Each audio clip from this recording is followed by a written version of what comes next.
Une famille, un camion en guise de maison, 5 ans et 5 continents, Fred, Laure, Martin et Chine partent à la découverte de notre planète. Leur ambition ? Aller à la rencontre des femmes et des hommes qui, chaque jour, tentent de réconcilier l'homme et la nature. La route sera longue et difficile, mais la famille de Martin veut partager avec nous les 1001 idées malines de ceux qui préparent aujourd'hui le monde de demain. Bienvenue dans le monde de Martin. Il y a un panneau qui dit Welcome to the Republic of Namibia. On retrouve Fred, Laure, Martin et Chine à la frontière entre le Botswana et la Namibie. Cette région désertique, complètement au nord de la Namibie, s'appelle la bande de Caprivi. Nous voici au milieu du désert namibien, magnifique. Mais au vu des épaves de voitures que l'on trouve le long de la piste, il semblerait qu'il ne soit pas bon de tomber en panne. On va éviter.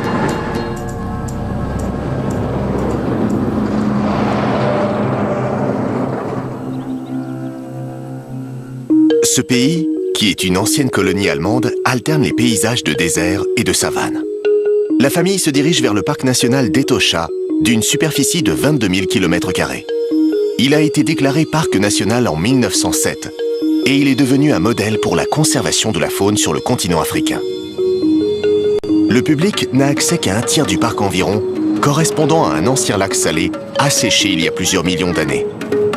En dialecte local, Etosha signifie « le grand vide », qui fait référence à cette grande étendue couvrant environ 5000 km². Qu'est-ce que t'as vu chez nous? Un rhinocéros blanc. C'est la Waouh! première fois de ma vue d'en voir. Et celui-là d'ailleurs, il est hautement en danger. Donc si ça se trouve, malheureusement, c'est la dernière fois de ta vie que tu en vois. Il est bien possible que cet animal disparaisse, le blanc en tout cas. Il y a un bébé aussi, une maman. Un bébé, ouais, ça c'est plutôt bon signe. En 4 jours, les enfants vont découvrir l'incroyable richesse de cette réserve protégée. Etosha abrite 114 espèces de mammifères et plus de 340 espèces d'oiseaux. Les zones où la végétation est plus épaisse abritent les éléphants, les rhinocéros en voie de disparition et même les léopards. Peut-être t'aimes pas l'éléphant qui vole.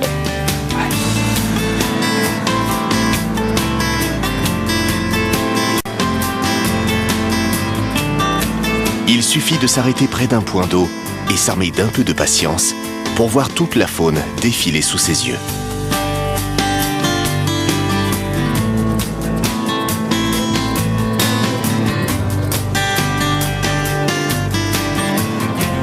La Namibie offre à la famille des espaces immenses pour des bivouacs de rêve. Même en dehors des réserves, la famille ne sait plus où donner de la tête tellement tout est beau.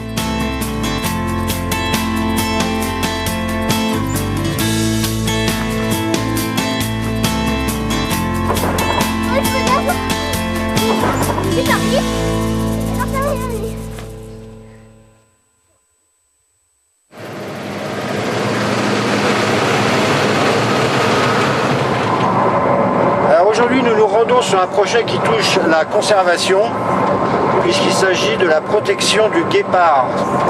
On ne le dira jamais assez, les projets qui touchent la conservation sont très importants, puisque c'est ce qui garantit l'équilibre de l'écosystème dans lequel l'humain vit. Donc c'est parti pour visiter ce projet. Cela s'appelle Cheetah Conservation Fund, la protection du guépard. Ça te dit, Martin? Guépard! Wow, j'en ai jamais vu.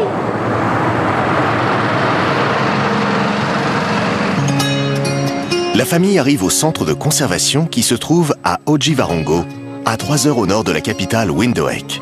C'est une Belge, Anne Schmid-Kunsel, venue ici pour faire des recherches sur la génétique des guépards, qui les accueille. Bonjour, bienvenue au CCA. Le centre de conservation a été créé en 1990 par une Américaine. Cette ONG est à la fois un centre de recherche et un refuge pour les guépards orphelins ou blessés, incapables de survivre seuls dans la nature. Tu as déjà vu un guépard? Je crois en avoir vu un, mais je m'en souviens pas si c'était un guépard ou un léopard. Ah, d'accord. C'est vrai qu'ils se ressemblent, hein? Tu connais les différences? Il y a les yeux, là. Oui. Qu'est-ce qu'il y a aux yeux? Ils ont des larmes, c'est ça? Ouais, des Les larmes guépards? noires. Ouais. Et aussi, les taches, ils sont pas pareilles. Ouais. Mais entre un guépard, ça a des taches toutes noires. Et un léopard, ça a des taches avec un rond blanc au milieu. Exactement, on appelle ça des rosettes. Donc c'est vrai, c'est une façon dont tu peux reconnaître la différence. C'est bien, tu as déjà appris ça. Et donc là-bas, c'est un guépard ou un léopard? Un guépard. Exactement. Et aussi, les guépards sont beaucoup plus minces qu'un léopard. Et ce qu'ils font, ils courent vite, vite, vite. Pour attraper un oiseau. Pour attraper un oiseau ou pour une petite antilope. Tu le vois là-bas? Oui. T'as vu comme ils te regardent aussi? C'est parce que je suis la taille d'une antilope. Exactement. Donc il se dit que tu ferais un bon petit snack. À l'heure du repas, l'instinct de l'animal ressort. Même élevé en captivité, le guépard est un animal sauvage. Dès le IVe siècle avant Jésus-Christ, l'homme a cherché à domestiquer cet animal afin d'en faire un auxiliaire de chasse comme le faucon. Aujourd'hui, il est totalement interdit pour un particulier d'en posséder. Je préfère qu'il mange sa viande que moi. Il ne faut pas se fier à sa voracité. Le guépard est une espèce menacée. Il reste environ 10 000 individus en Afrique et 60 seulement en Asie. La Namibie possède le plus grand nombre de guépards au monde, 3000 animaux, soit un quart de la population sauvage. La plupart de ces guépards vivent sur les terres cultivées au nord de la Namibie, où ils constituent une menace pour le bétail. Bien que le guépard namibien soit une espèce protégée, les fermiers ont le droit de tuer un prédateur s'il présente un risque pour le bétail ou pour les hommes. Ici, au CCF, nous faisons beaucoup de recherches génétiques. Nous avons également une clinique vétérinaire à disposition si jamais l'un de nos animaux se blesse ou si on nous amène un animal blessé. La recherche génétique est très importante car la population des guépards est devenue si petite que l'on doit éviter les risques de consanguinité dans la reproduction sauvage. L'objectif est donc d'identifier différents guépards dont l'ADN est suffisamment éloigné pour obtenir des lignées résistantes sans créer de problèmes au bout du compte. Donc l'enjeu est très important.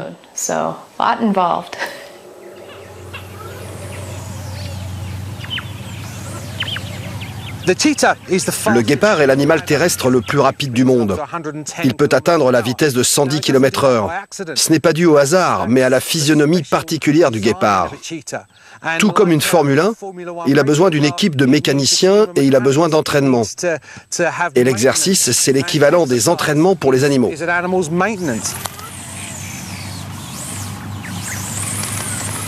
Ça, c'est notre machine de course. C'est ce qui permet aux animaux de rester en forme. C'est une machine très simple. Tout ce qu'il faut pour déclencher l'instinct du chasseur, c'est le mouvement. On attache ce chiffon au câble et on le fait avancer à environ 80 km/h, ce qui entretient l'instinct de chasseur et permet aux félins de faire un peu d'exercice. Et plus important, c'est ce qui les stimule mentalement. Voilà à quoi sert notre machine.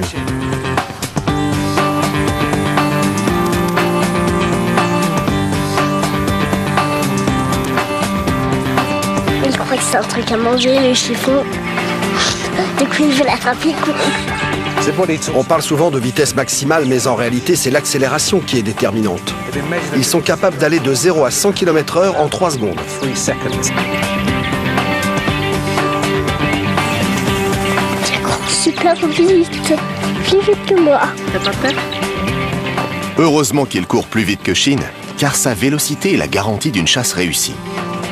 Le guépard chasse plutôt en solitaire et surtout le jour pour éviter la concurrence avec les autres carnivores. Il repère une proie dans un troupeau et l'approche furtivement avant d'enclencher son pic d'accélération fatal.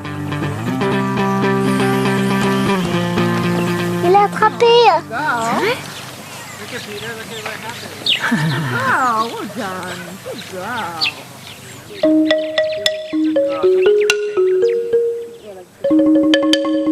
Dans la nature, le guépard mange sa proie tout de suite après l'avoir tuée. Ici, il n'a que faire d'un bout de chiffon. Il a droit à une récompense plus consistante.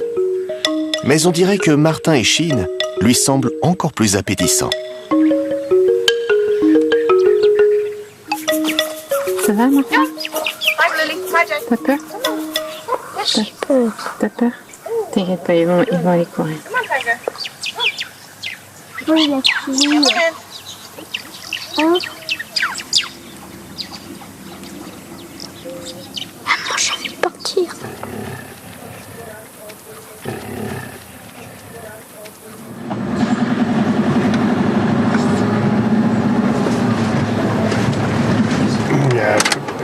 Partout dans le monde, les habitats des animaux sauvages sont de plus en plus menacés. Bruce Brewer, le directeur du centre de conservation, emmène la famille dans le bush pour lui montrer comment ses équipes restaurent la savane. Le guépard n'a pas de territoire propre, mais il erre sur de grands espaces. L'idée principale consiste à débroussailler le terrain.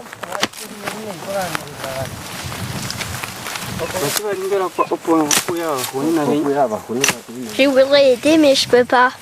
Vraiment, pourquoi? Parce que c'est trop dangereux, les outils.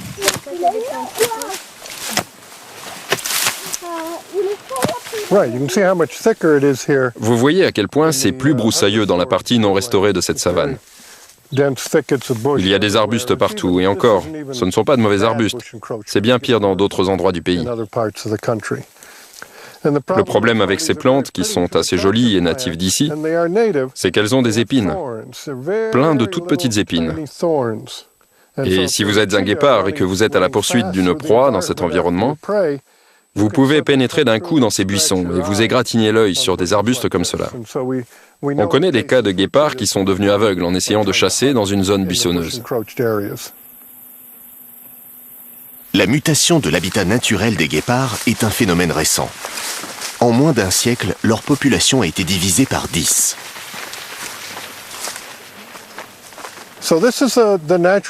Ici, vous avez l'habitat naturel de la Namibie.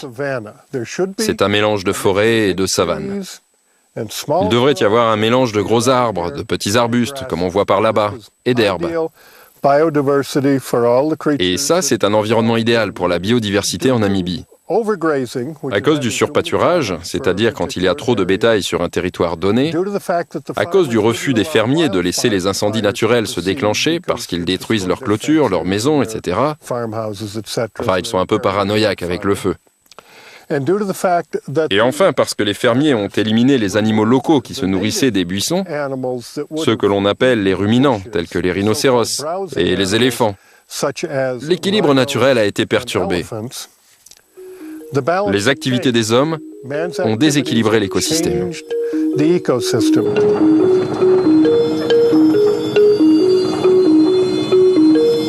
La famille suit les broussailles à la trace. Elles sont transportées à quelques kilomètres de là, dans une usine qui va transformer cette biomasse gratuite en combustible bon marché. Alors ça, c'est des plantes qu'on a ramassées dans le bush et après, on va les écraser là-bas.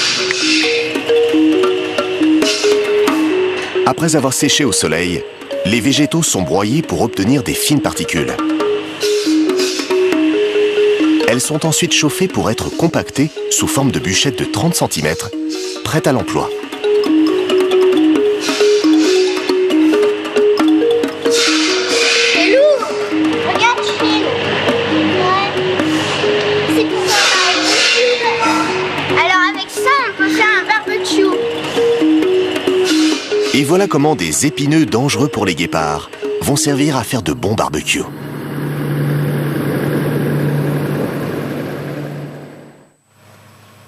Le centre a une vision vraiment globale de la conservation. Paige Setz ne s'occupe pas directement des guépards, mais de chiens.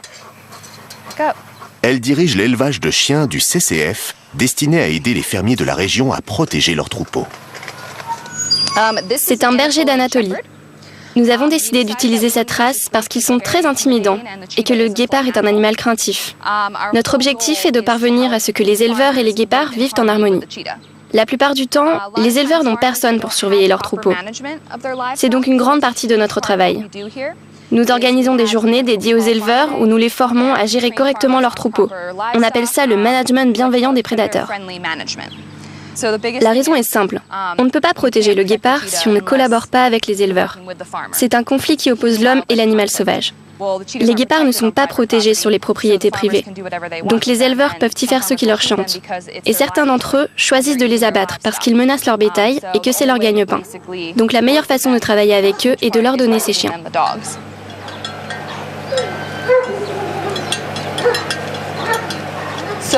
Là, nous sortons notre troupeau. Nous avons environ 230 têtes de bétail en ce moment. Et elles sont accompagnées par Teya, notre plus jeune chienne, qui est âgée d'1 an et quelques mois. Elle surveille le périmètre et vérifie qu'il n'y a pas de prédateurs. Et s'il y a quelque chose, même si c'est juste des phacochères, elle va essayer de les faire fuir. Un chacal, un guépard, un léopard, quoi que ce soit, elle va assurer un périmètre de sécurité autour des chèvres. Ce n'est pas un chien de berger, donc elle ne va pas garder le troupeau dans un petit cercle. Elle va les laisser tranquilles, mais elle va les protéger des prédateurs.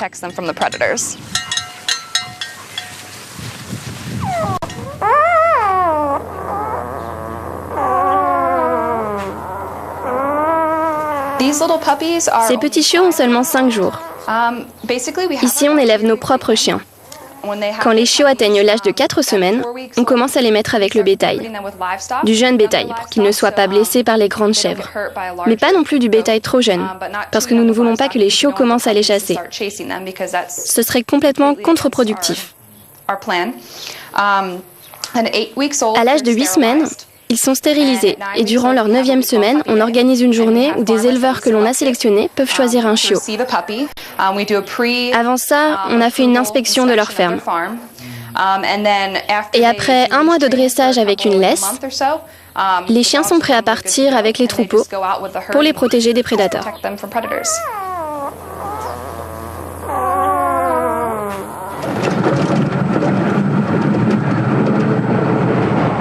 La question est maintenant de savoir si ces chiens sont vraiment efficaces pour protéger les troupeaux contre les animaux sauvages. C'est ce que nous allons savoir bientôt en rendant visite à un éleveur qui en possède un depuis pas mal de temps.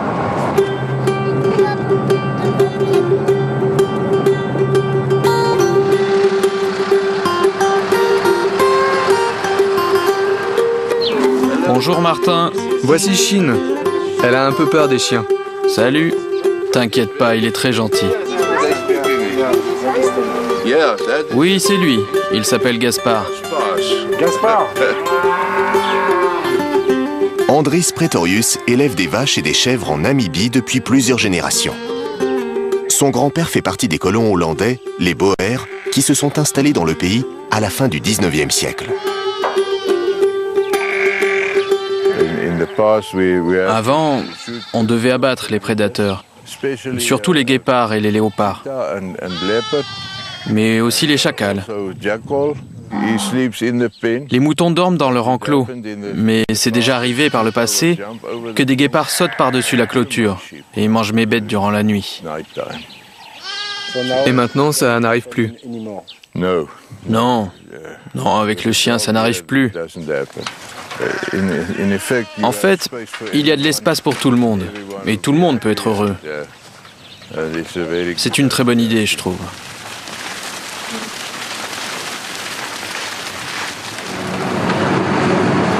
Alors nous partons d'ici sur ces images de Gaspard qui accompagne ce troupeau de moutons dans le bush. Et force est de constater qu'ils ont l'air de s'entendre très bien. Les moutons seront bien gardés.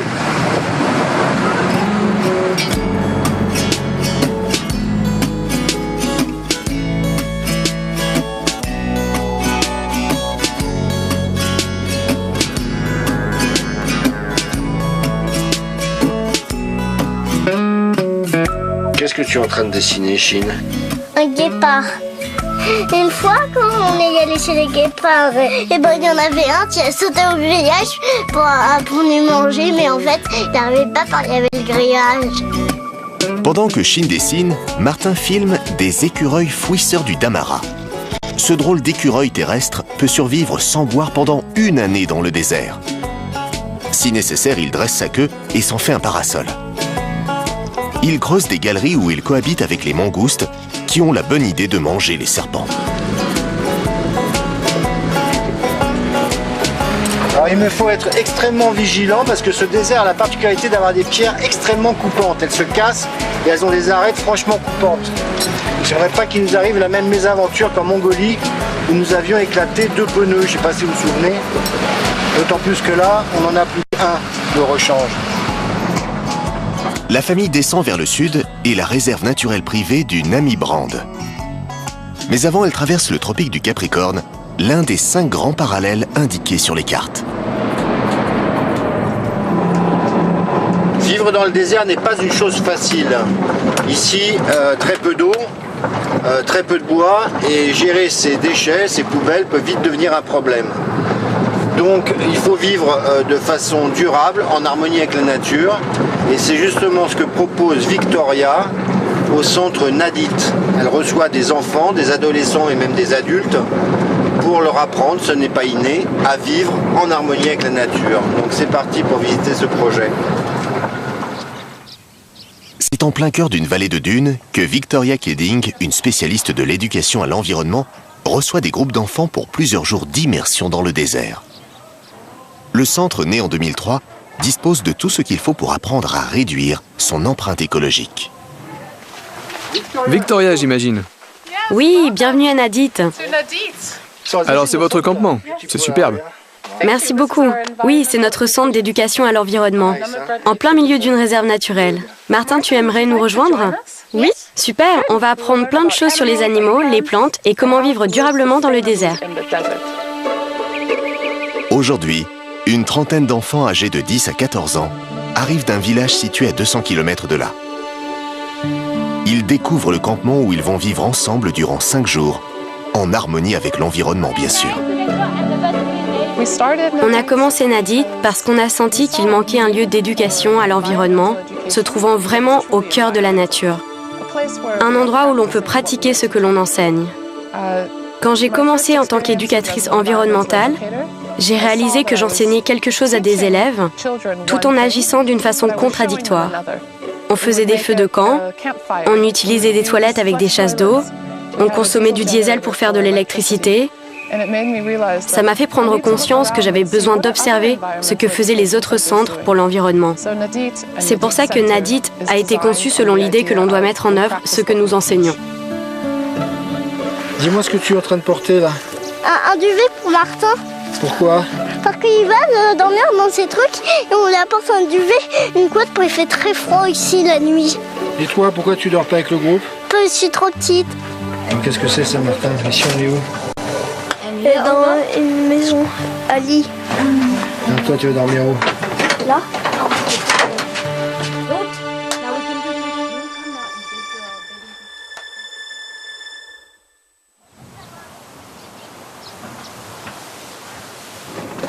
Aux premières lueurs du jour, les plus matinaux préparent le petit déjeuner.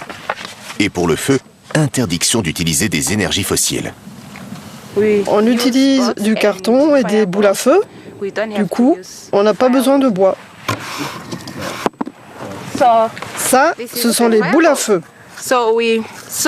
En fait, on mouille du papier journal ou n'importe quel type de papier, on les déchire, puis on les compresse à la main pour leur donner une forme de boule.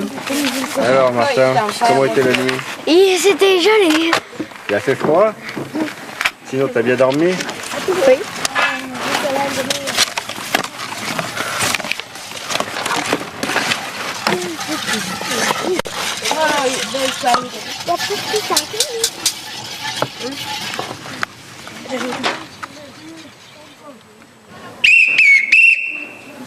C'est l'heure du petit déjeuner.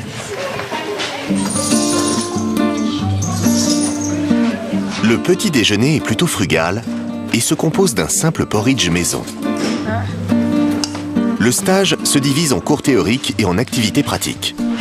Le but est de prendre conscience de l'environnement, apprendre à vivre au quotidien avec lui et non contre lui. Tous les garçons dans la cuisine, s'il vous plaît. Ce matin, c'est au groupe de Martin de faire la vaisselle. Les enfants découvrent une nouvelle façon de faire bien plus éco-responsable. Ce matin, c'est en groupe qui fait la vaisselle, il faut utiliser pas beaucoup d'eau. Donc on ferme le petit truc pour pas que l'eau s'en va et après on fait avec la même eau. Tu fais la vaisselle.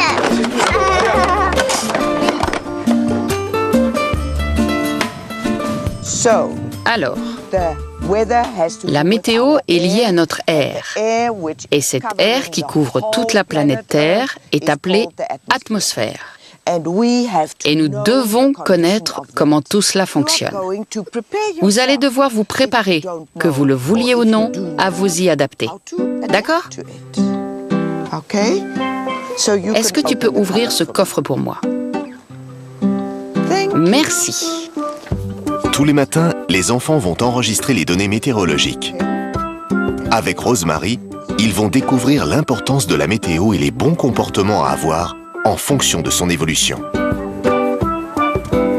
Fermez les yeux. Est-ce que vous sentez le soleil sur votre visage ? Oui. Aujourd'hui, le défi est d'anticiper le changement climatique, d'adapter l'agriculture et l'élevage, mais aussi nos habitudes quotidiennes. La lumière peut toujours ressortir, mais l'énergie qui chauffe, elle reste à l'intérieur. Jusqu'à quand ? Jusqu'à ce qu'on l'ouvre ?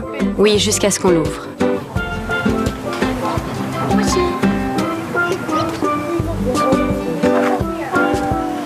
Lequel reflète la lumière? Pose ta main ici. C'est chaud ? Si l'on prend tous ces miroirs, imaginez que toute votre classe se trouve avec vous et que tous les rayons se concentrent pile sur la cible. Que se passera-t-il ? Ça va brûler. Ça va brûler ? Oui. Oui, ça va prendre feu. Oui. C'est ce qui se passe quand vous captez la lumière et que vous en modifiez la direction pour la refléter sur cette cible. Maintenant, vous allez apprendre ce qu'est la cuisson solaire et vous verrez pourquoi on peut cuire à l'énergie solaire. Vous verrez que c'est en partie grâce à la réflexion.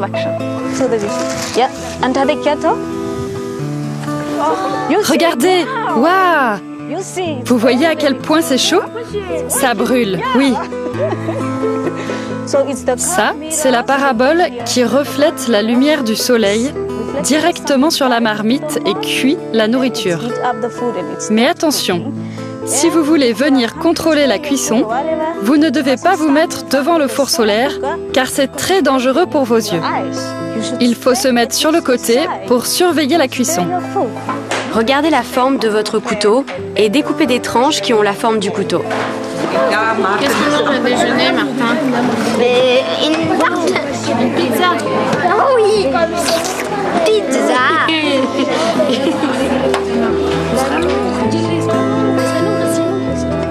Durant 5 jours, les enfants vont préparer eux-mêmes leur repas et découvrir un mode de cuisson qui utilise une énergie disponible à l'infini. La cuisson au soleil n'est pas un gadget, ça fonctionne et les enfants vont vite le comprendre grâce à une mise en pratique quotidienne.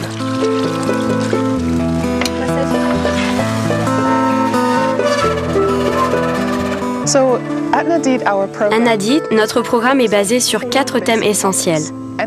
L'énergie, l'eau, les déchets et la biodiversité. On préfère que ça reste simple, car nous pensons que si les enfants comprennent ces thèmes de base, ils seront en mesure de comprendre des sujets plus globaux, tels que la déforestation, l'érosion des sols, le réchauffement climatique, la pollution des eaux. Ces autres sujets sont très complexes et difficiles à comprendre pour des enfants. Mais si nous commençons à un niveau basique, alors leur compréhension évoluera. Alors, verdict. C'est comment? C'était comment? C'était bon.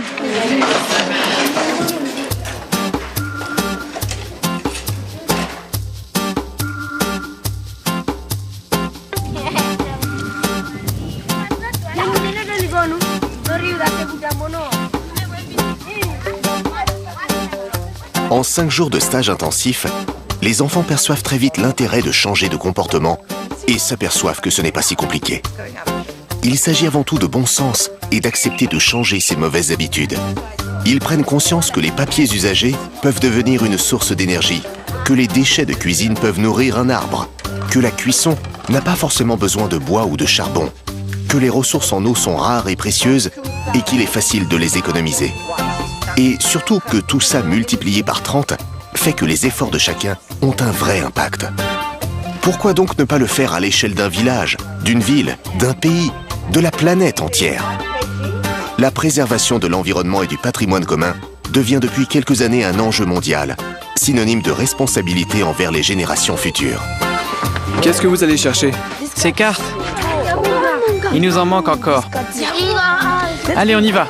Qu'est-ce que vous cherchez, Martin? Dis-moi.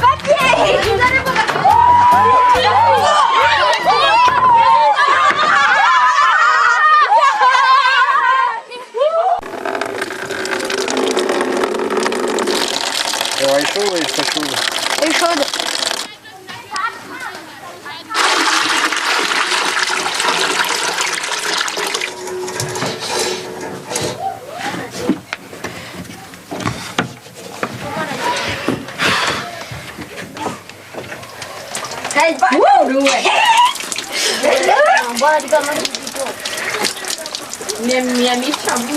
Alors, elle est comment?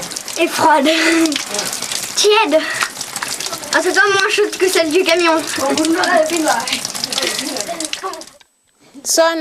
À présent, nous allons partir en promenade dans les dunes pour 3 heures. Pendant que vous marcherez, vous allez écouter, regarder et observer. Nous marchons dans le désert pour en apprendre plus sur la faune et la flore qui vivent ici. Nous voulons savoir comment ils se sont adaptés pour survivre dans le désert, parce que quoi qu'ils fassent, nous pouvons l'appliquer à nos modes de vie pour les rendre plus durables. Par exemple? Par exemple, on peut utiliser la couleur noire que le scarabée utilise afin d'absorber de la chaleur quand on a froid. À l'inverse, on peut utiliser le blanc pour refléter la lumière du soleil et éviter d'avoir trop chaud. Ces choses simples, les animaux y ont recours tout le temps et nous sommes capables d'en faire autant. Maintenant, nous allons monter en haut de la dune.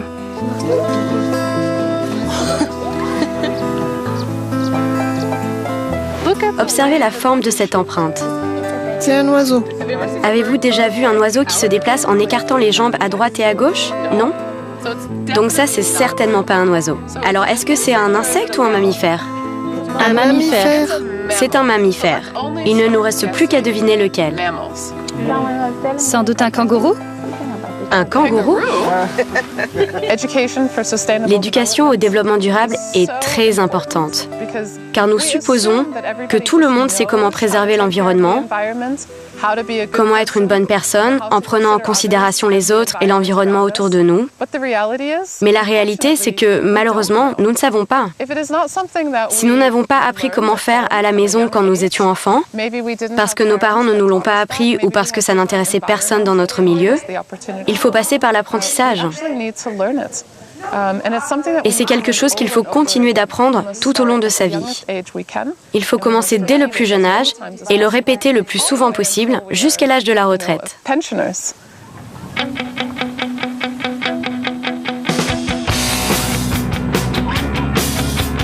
Pour finir le stage, place à la pure rigolade. En Namibie, il n'y a pas de neige, ce qui n'empêche pas de faire de la luge.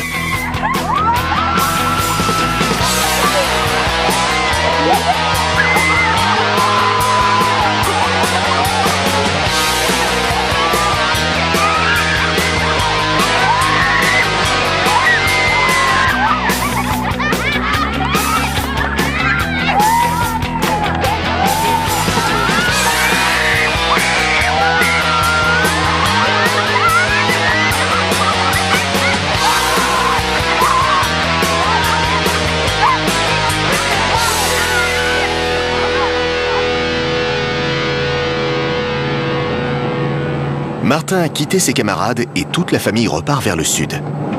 Direction un des plus beaux panoramas de Namibie. Des animaux. Non, on va pas voir des animaux, on va voir quoi? Le canyon. Regarde ce qu'il y a là. Regarde ce qu'il y a là. Le canyon. Ils ouvrent la terre. Au secours. On va faire envoler les oiseaux. Avec ses 160 km de long, le canyon de la Fish River est le deuxième plus grand du monde, après celui du Colorado. Ses ravins peuvent faire 27 km de large et 550 mètres de profondeur. De quoi donner le vertige. Pour ceux qui aiment le vide, en revanche, c'est un promontoire idéal pour un bivouac grandiose.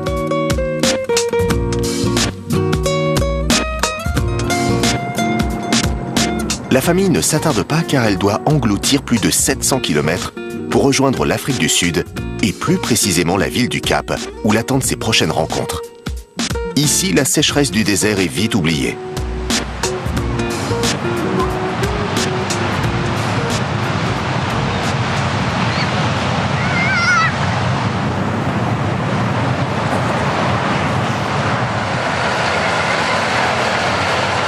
Alors, changement de décor, nous arrivons à la pointe sud de l'Afrique, près de Cape Town. Et nous sommes ici pour notre dernier sujet, qui va être sur les espèces invasives. Ces plantes et ces animaux venus d'ailleurs, qui déséquilibrent le milieu naturel, qui déséquilibrent la biodiversité. Nous avons rendez-vous maintenant avec Louise Stanford, qui s'occupe pour la ville de Cape Town d'éradiquer ces espèces invasives. Louise accueille la famille à la fête de l'eau, un événement qui sensibilise la population à la santé de l'eau dans le milieu naturel. Aujourd'hui, une nouvelle forme de pollution menace les rivières et les zones humides. Il s'agit de la prolifération des espèces venues d'ailleurs, celles que l'on appelle les espèces exogènes invasives. Ici, vous avez une équipe qui est en train de nettoyer un tapis de jacinthe d'eau. C'est cette plante-là qu'ils arrachent. Ça, c'est un programme qui s'appelle détection précoce, réaction rapide. Si vous les détectez rapidement, vous pouvez agir très vite et les éradiquer avant que ça devienne un gros problème. La jacinthe d'eau est un problème ici depuis longtemps. Il y a 3 ou 4 ans, le lac qui se trouve derrière moi était totalement recouvert de jacinthe d'eau. On ne pouvait même pas traverser le lac à la rame. La situation a changé depuis que l'unité en charge des plantes invasives a travaillé sur 18 rivières différentes dans toute la ville et que plus de 200 personnes se sont attelées à la tâche. Pendant que Martin pagaille sur un lac nettoyé, Louise conduit Fred à un autre plan d'eau. Il est littéralement étouffé par une plante invasive, une jacinthe d'eau. Une équipe est justement en train de manuellement retirer cette plante qui étouffe complètement cet étang. Ça, c'est une jacinthe d'eau, Eichhornia crassipes. Elle vient du Brésil et c'est l'une des plantes aquatiques les plus invasives du monde. En fait, c'est même la plus invasive. Elle fut introduite via l'industrie horticole. Les gens les aimaient à cause de leurs jolies fleurs et ont commencé à en mettre dans leurs étangs. Elle est parvenue à s'échapper des étangs et s'est retrouvée dans les cours d'eau. Voyez comment elle grandit. Chaque plante fabrique une plante sœur. Voici la plante sœur. En 1 à 2 semaines, sa taille double.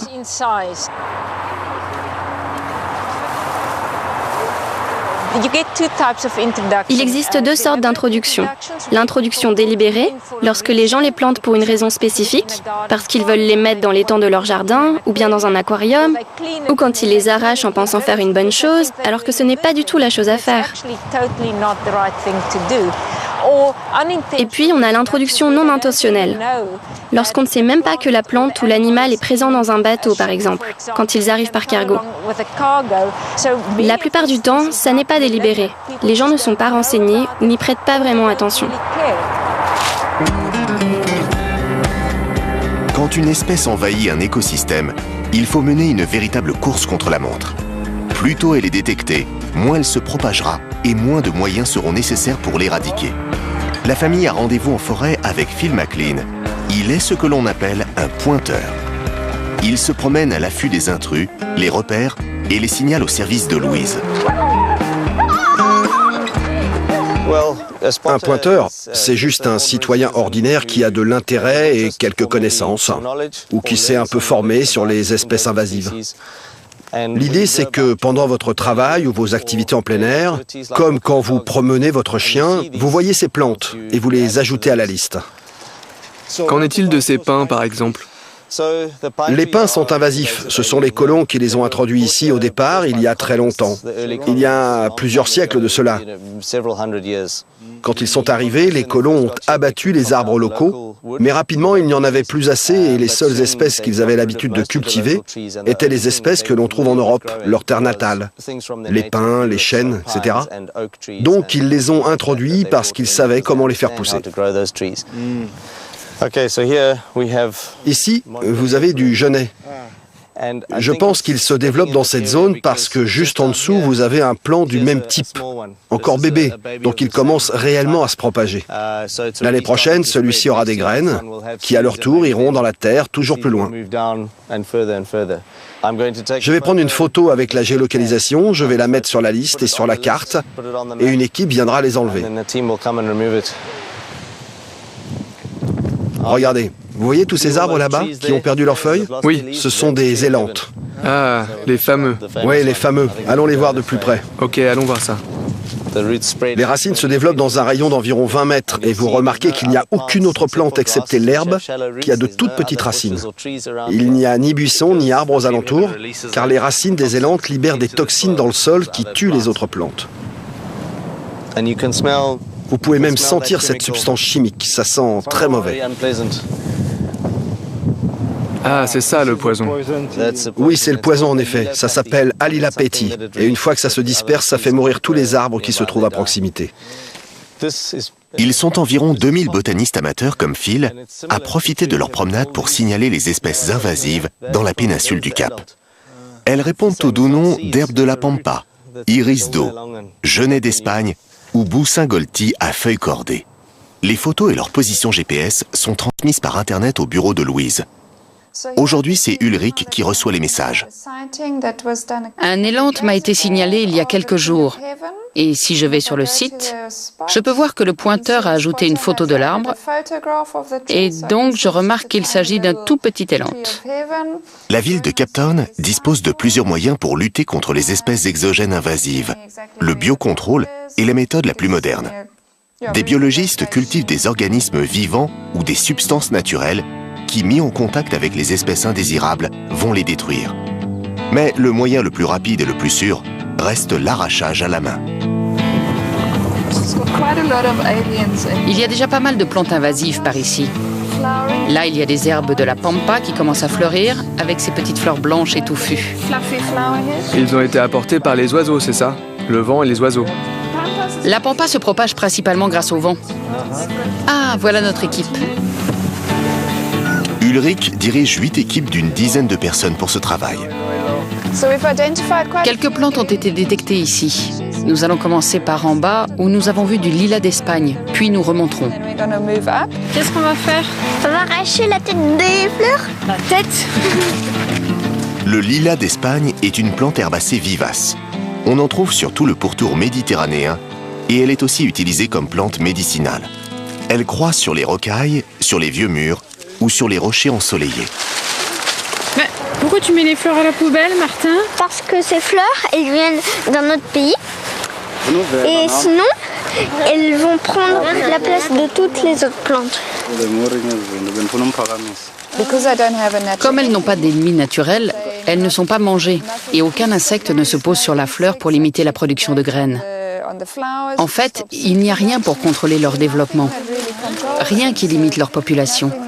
C'est pourquoi elles peuvent devenir totalement hors de contrôle et pousser partout où elles ont envie de pousser. On a trouvé un spartier à tige de jonc. Il peut former des peuplements très denses de plusieurs mètres de haut qui bloquent la végétation indigène. Il n'est pas en fleurs en ce moment, mais celles-ci sont habituellement jaunes et très mignonnes. Les gens aiment bien en avoir dans leur jardin, car c'est une belle plante en période de floraison. Si on ne l'enlève pas maintenant, l'année prochaine, il y en aura sûrement une vingtaine, et l'année d'après une centaine, et si on ne s'en occupe pas, ça deviendra un gros problème. Après d'avoir coupé la tige, on met du produit bleu pour pas qu'elle pousse.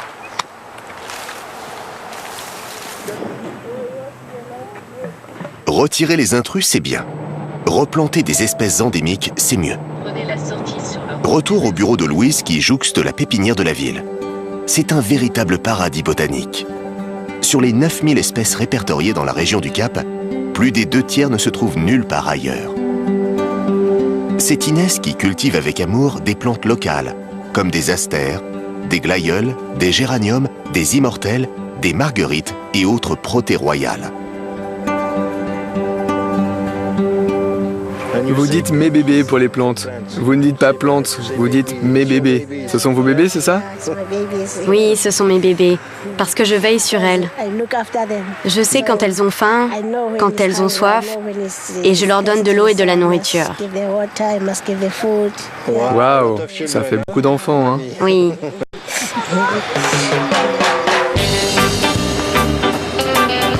Il n'y a pas que les plantes qui envahissent la péninsule, certains animaux aussi.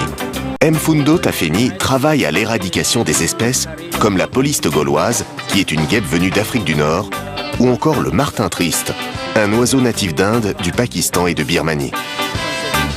Mais aujourd'hui, la famille va découvrir les nuisances d'un autre volatile, le corbeau familier, que l'on appelle aussi corneille d'Inde. Mon arbre, à la fenêtre, il y a plein de corbeaux en haut. Elle n'a pas de prédateur, vit une vingtaine d'années et peut pondre 3 à 5 œufs par an. Ces colonies grandissent donc à vue d'œil. Le véritable problème, c'est qu'elle détruit les nids des oiseaux plus petits et attaque même les poules et les animaux domestiques. On en trouve maintenant dans presque toute l'Afrique, mais ici, on a décidé de lui faire la guerre. La première technique pour limiter les colonies, la cage piégée. L'animal appâté arrive à rentrer, mais il ne peut pas en sortir. Nous avons besoin de nous protéger les yeux, car elles peuvent nous griffer, nous crever un œil. C'est pourquoi nous devons être totalement protégés.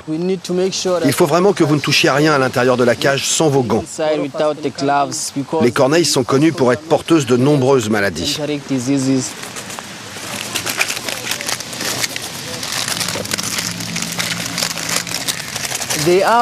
Elles sont très malines et peuvent communiquer avec les oiseaux qui se trouvent à l'extérieur de la cage. Il leur arrive d'appeler d'autres oiseaux pour qu'ils soient témoins de ce qu'on leur fait. Et si je fais quoi que ce soit qui menace leur vie, ils ne viendront plus dans la cage et elles alerteront les autres corneilles pour qu'elles ne s'approchent pas de la cage.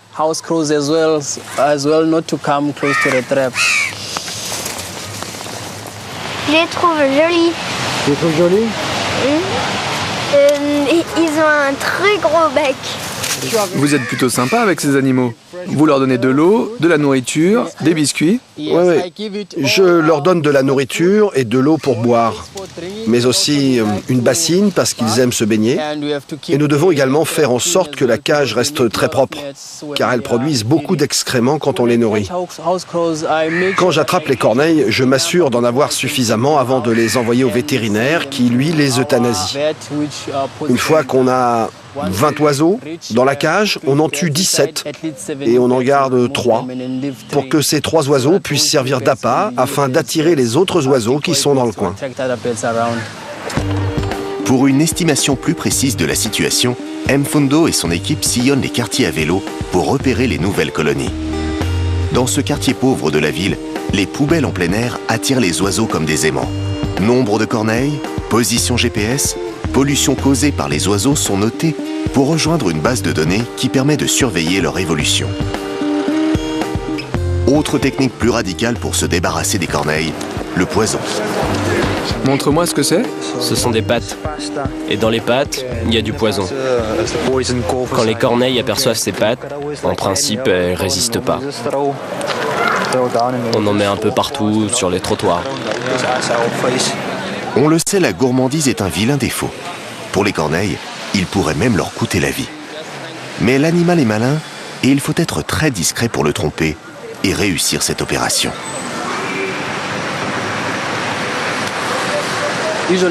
Normalement, le poison met environ 30 heures avant d'agir sur l'oiseau. Mais au lieu de parcourir toute la métropole du Cap, on va directement dans les lieux de reproduction et c'est là qu'on collecte la plupart des carcasses. Même si beaucoup d'oiseaux vont bien sûr mourir ailleurs. Les pattes répandues par terre peuvent tout aussi bien plaire aux chiens errants et aux enfants qui traînent. Il faut donc impérativement ramasser le poison avant de partir.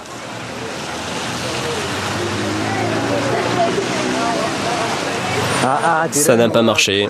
Elles se sont envolées. Pourquoi? Parce qu'ils jettent de la viande là-bas. Regarde en face. Donc elles ne veulent pas des pattes.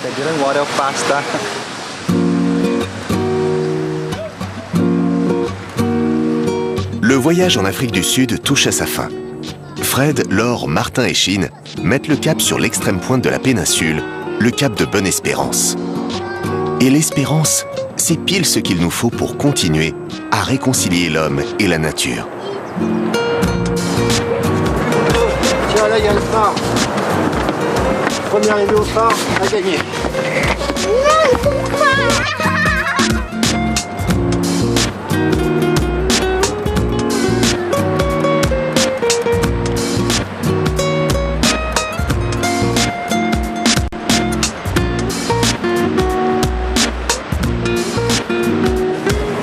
Qu'est-ce que tu vois, Chine? Je vois un animal très bizarre et c'est pas qu'est-ce que c'est.